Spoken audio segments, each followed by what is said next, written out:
Hola, señoras y señores normales. En el vídeo de hoy vamos a ver el proceso de construcción de esta estantería destinada al club de lectura de Esker.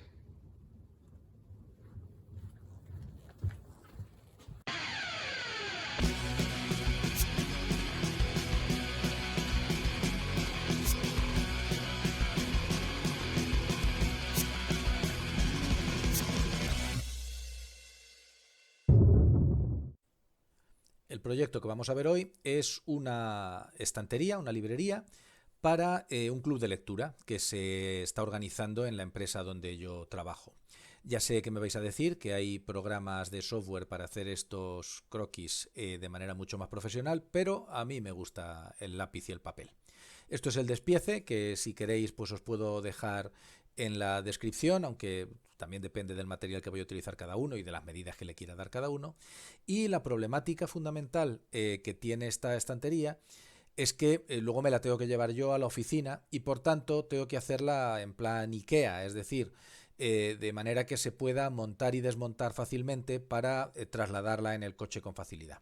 Entonces, aquí estáis viendo el proceso de montaje. Estas serán las piezas que vendrán desmontadas en el maletero del coche, cabrán perfectamente. Y luego ya allí en la oficina le montaré la base, que llevará las patas ya incorporadas con dos buenos tirafondos. Después meteré las piezas de la parte de atrás del fondo.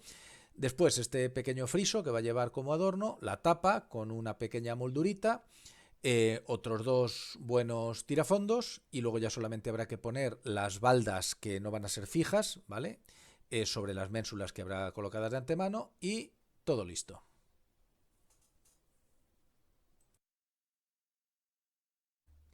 Vamos a ver entonces paso a paso el proceso de construcción de la estantería. Yo he utilizado unos tableros de 2 metros por 60 de ancho y 18 milímetros de espesor del Leroy Merlin. No digo esto porque me patrocine el Leroy Merlin, que más quisiera yo, sino porque, bueno, le puede servir de orientación a las personas que veáis este vídeo. Y me tengo que acostumbrar a que también una parte importante de las personas que lo estáis viendo no sois españoles, sino de Latinoamérica, y allí conocéis el establecimiento más por Leroy Merlin. Lo primero es cortar estos tableros transversalmente a la medida que va a tener la estantería, que va a ser 170 centímetros, ¿de acuerdo? Esto lo hacemos con la sierra circular. Después de cortar el primero, pues para trazar el segundo utilizamos la primera pieza que hemos cortado y siempre colocamos una guía para que la sierra circular no se tuerza, vaya derechito y corte exactamente por el trazo que hemos hecho al medio. Una vez hecho esto ya podemos llevar las piezas a la sierra de mesa. Entonces la anchura de los costados del mueble va a ser de 28 centímetros. Colocamos la guía a 28 centímetros y a partir de ahí ya podemos cortar los costados. Yo desde luego el consejo que le doy a todas las personas que estén viendo este canal y tengan espacio y se lo puedan permitir es que la primera herramienta importante que se tiene que comprar para el taller es la sierra de mesa. La sierra de mesa te quita una cantidad de trabajo impresionante y te permite alcanzar una precisión que con las herramientas de mano no es posible. Ahora, después de graduar la guía a 25 centímetros de ancho, cortamos la columna central. Es importante ir marcando todas las piezas que se van cortando para no confundirlas entre sí, porque son muy parecidas. De hecho, ahora vamos a cortar también a 25 centímetros las piezas de las que vamos a sacar las diferentes baldas, que también tienen 25 centímetros de ancho. Para un mejor acabado en los cortes con la sierra circular, pues es importante terminar el corte muy despacito para que no salten astillas. Cuando ya tenemos hechos todos los cortes longitudinales, pues tenemos que preparar la sierra para hacer los cortes transversales de los que van a salir las baldas ya a su medida definitiva. Para eso hay que quitar la plaquita que tiene la sierra detrás del disco, que se llama cuchillo divisor, aunque también se conoce como dispositivo antipatadas. Después de trazar las medidas de las 8 baldas que lleva el mueble, pues a cortar se ha dicho. Tengo otro proyecto que es hacerme un trineo deslizante como el que estáis viendo, un poco más grande y un poco mejor, para poder poner topes de manera que no haya que trazar cada pieza que se va a cortar. En este caso, pues yo para trazar lo que he hecho ha sido cortar la primera balda a la medida deseada y luego utilizar esa como plantilla para trazar las demás.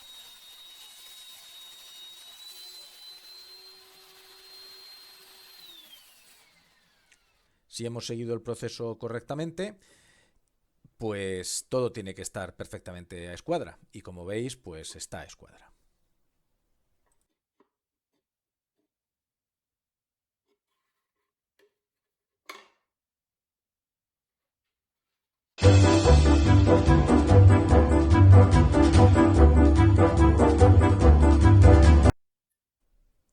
Ahora hay que cortar las ménsulas. Disponía ya de unos listoncitos, pero claramente eran insuficientes, así que en Leroy Merlin compré 6 listones de 900 milímetros de largo por 15 de sección cuadrada. Esto lo voy a hacer con la ingletadora. Se podría hacer perfectamente igual con la mesa de sierra, como habéis visto antes, utilizando el trineo para hacer cortes transversales, pero con la ingletadora lo que puedo hacer precisamente es poner ese tope que he puesto a la derecha, que me va a servir para industrializar el trabajo lo máximo posible.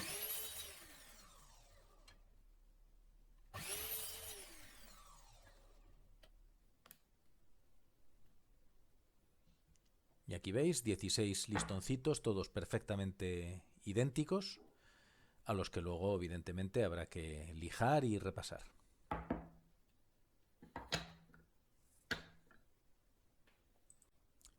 Nos queda la que a priori es la pieza más dificililla del mueble, que es el pequeño friso decorativo que va a llevar en la parte superior. Para eso cortamos uno de los recortes que han sobrado después de cortar los laterales y la columna central. Lo fijamos al banco, trazamos exactamente el centro y a partir de ahí trazamos una perpendicular para crear una especie de compás. Con una cuerda de nylon comprobamos que ha quedado perfectamente centrada y que el arco es del radio y las dimensiones que nos interesan, y a partir de ahí trazamos con un lápiz. Para darle un cierto aire de arco carpanel, vamos a hacer que los extremos del arco tengan una curva más cerrada, y para eso utilizamos para trazar, pues, con el viejo truco de utilizar un bote. Ahora ya se puede cortar. Vamos a utilizar para eso 2 hojas de sierra, una más pequeña de marquetería y otra más grande de corte rápido para la parte menos curvada. No sé a vosotros, a mí el cortar con la sierra de vaivén es una de las cosas que más me cuestan y que más difícil me parecen. Lo más importante es intentar no trasladar ninguna fuerza lateral a la sierra, porque entonces el corte sale muy torcido. Y también hay que intentar no quemar la madera, que con esta sierra pues es fácil, sobre todo si las hojas están usadas y no cortan ya perfectamente. Aquí, como veis, pues el corte ha quedado bien a escuadra, pero hay una pequeña parte quemada. Afortunadamente eso se resuelve muy fácilmente con la escofina y con un poquito de lija.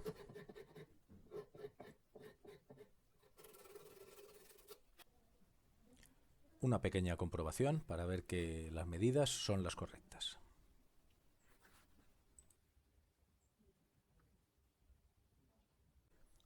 Ahora toca lijarlo todo bien, utilizando para ello la lijadora Bosch que ya conocéis del vídeo anterior.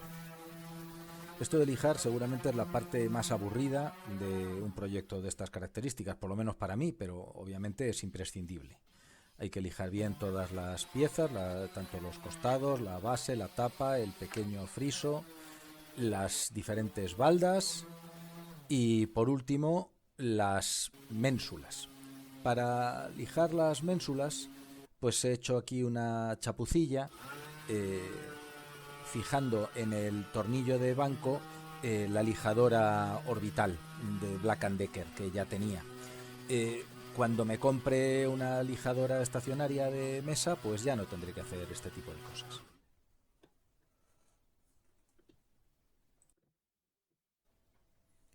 Ahora ya podemos hacer las molduras del friso, de la tapa y también las ranuras en las que luego van a ir las piezas del fondo del mueble. Para la moldura del friso voy a utilizar la maquita, como estáis viendo. Arriba os dejo una tarjetita con el vídeo del unboxing y las pruebas de la maquita. Una vez que ya está hecha la moldura, se repasa un poquito con la lija. Y para la moldura de la tapa del mueble voy a utilizar la fresadora grande, porque también la fresa utilizada tiene que ser mayor, ya que el espesor de corte va a ser más grande en este caso.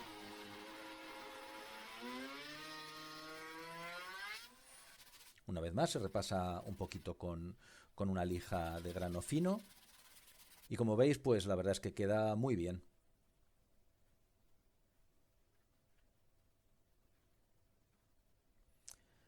Recuperamos la maquita, le ponemos una fresa de corte de 5 milímetros de ancho, le colocamos la guía de corte lateral para hacer un corte perfectamente derecho, alineado con el borde, y la regulamos de manera que el corte quede a 5 milímetros del borde de la pieza.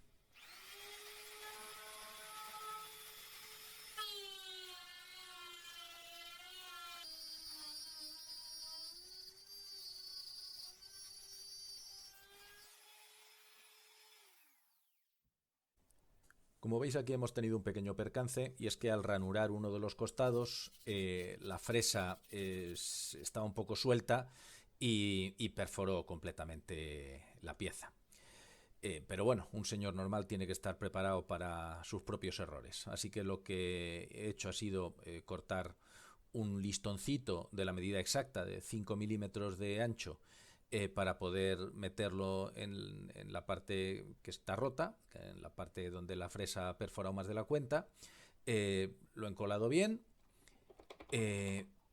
Luego se pueden masillar un poquito las junturas para que no se vean. Eso lo he hecho, pero bueno, no lo he grabado en vídeo. Y luego dejarlo secar. Una vez que ya está seco, pues entonces se le da una pasadita de lija y queda estupendamente.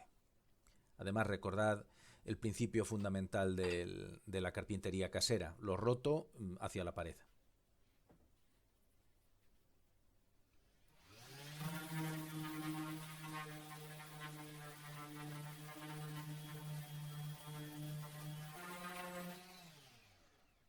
Arreglado.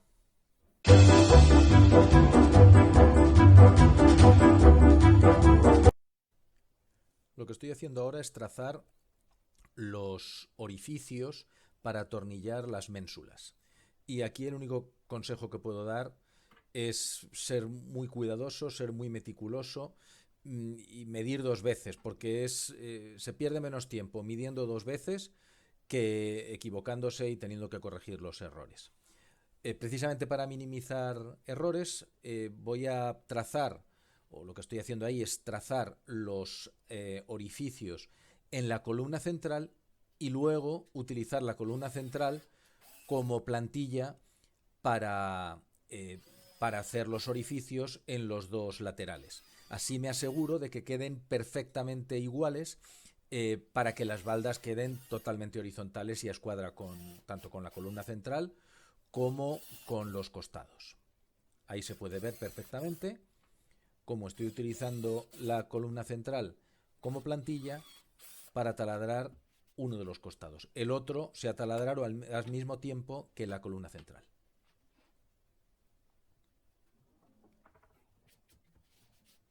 Pasadita de lija y a correr.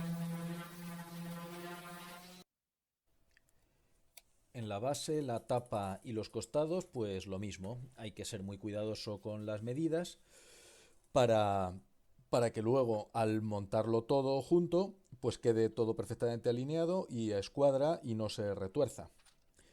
Para montarlo todo vamos a utilizar esos tornillos de ensamblar que se han visto ahí de manera un tanto fugaz, y para que sirvan de guía en el montaje vamos a utilizar también unas espigas, y además la columna central va a ir sujeta únicamente con espigas. Recordad que la estantería hay que montarla pues así un poco rollo IKEA, para que se pueda montar y desmontar fácilmente. Entonces las espigas realmente no van a tener una función de sujeción, salvo en el caso de la columna central, que como digo va a ir solamente con espigas, sino que van a servir fundamentalmente como guía, para luego poder meter los tornillos de ensamblar y, y dejarlo todo ya perfectamente sujeto.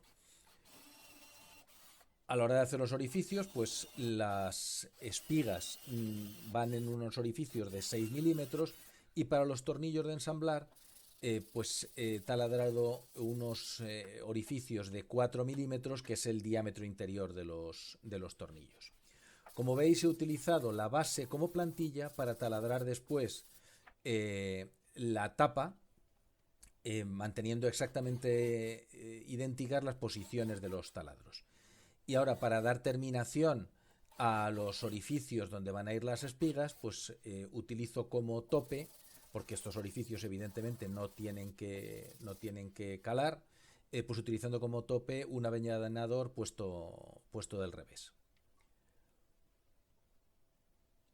Ahora ya pues hay que poner las espigas en su posición para que luego al montar sirvan de guía, tanto en la tapa como en la base. Y ahora vamos a trazar los orificios de testa de las piezas largas, de los costados y de la columna central, utilizando como plantilla la base. De esa manera excluimos la posibilidad de equivocarnos.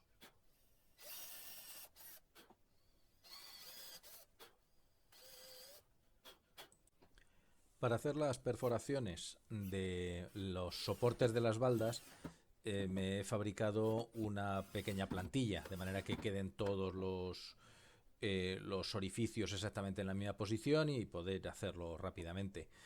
Uno de mis próximos proyectos será fabricarme una mesa para el taladro, pero de momento pues bueno, me conformaré con esta clase de plantillas.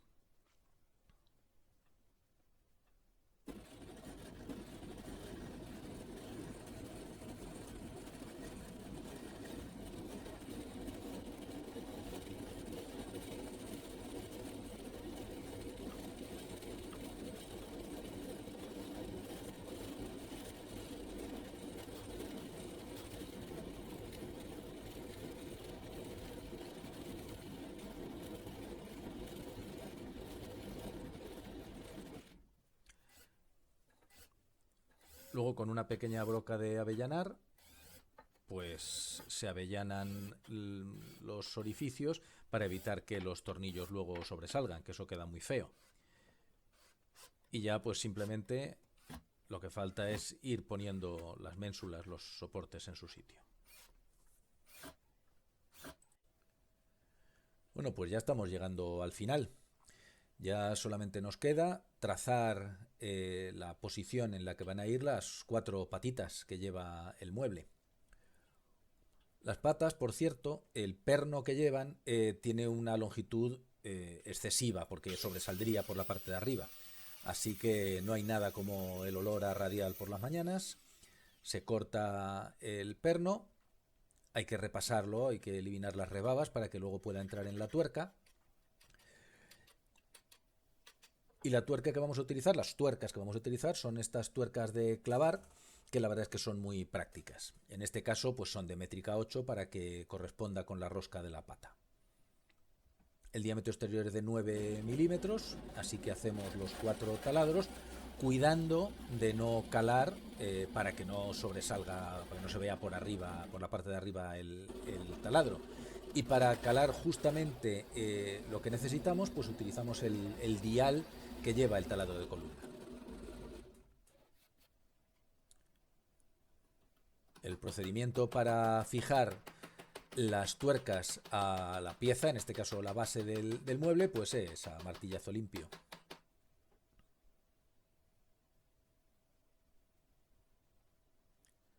Ya sé que no se va a ver, pero bueno, quitamos la etiqueta y listo.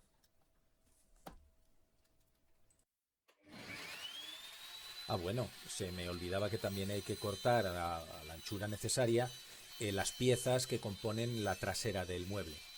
Cuando el contrachapao es muy fino, como es el caso, es buena idea ponerle unos pesos para evitar que la fuerza de giro de la hoja de sierra lo pueda levantar.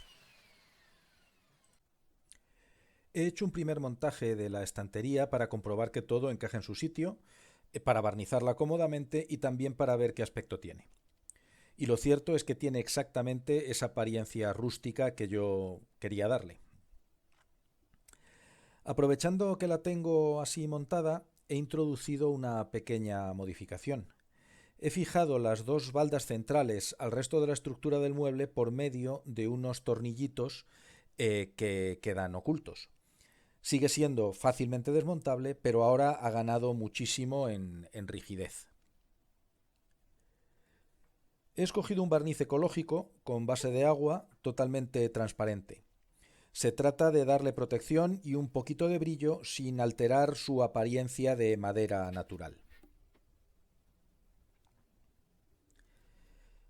El rodillo de espuma me permite dar pasadas largas y uniformes que evitan el efecto brochazo ese que queda tan feo, sobre todo cuando el pintor pues no es profesional, como es mi caso.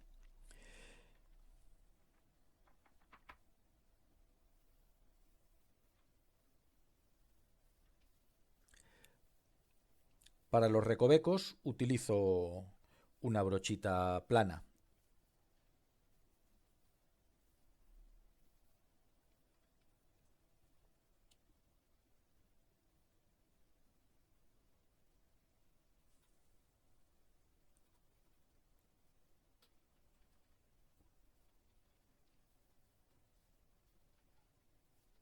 Otra mano más, dejar secar y listo.